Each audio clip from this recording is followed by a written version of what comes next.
Верш Миколы Арочки «Душа родной мовы».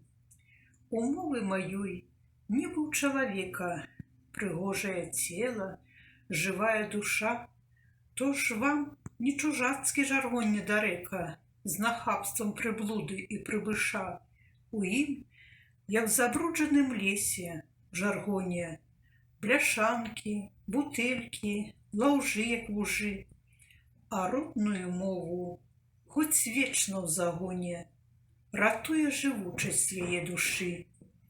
Як чыкае з форсам жаргон бюракрата, пагарда чи нуж задзірае насы, ды дзіўна, іх штаты і ўсе апараты не створаць ні твора сапраўднай красы.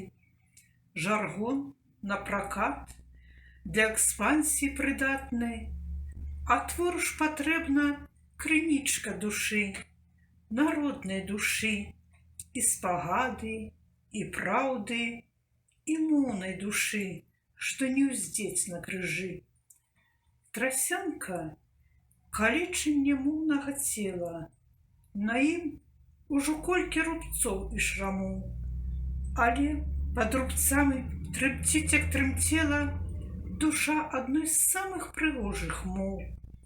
Яна пэўна ў квантах нябачных разліта, то вымкне са спадчыны звонам слязой, то ўзыдзе травой, стане зернямі жыта, то гукамі слоў, што палоняць красой.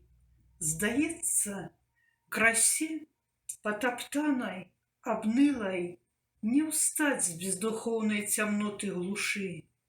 Ды чую, пульсуе творчая сіла, нязводная сіла моўнай душы.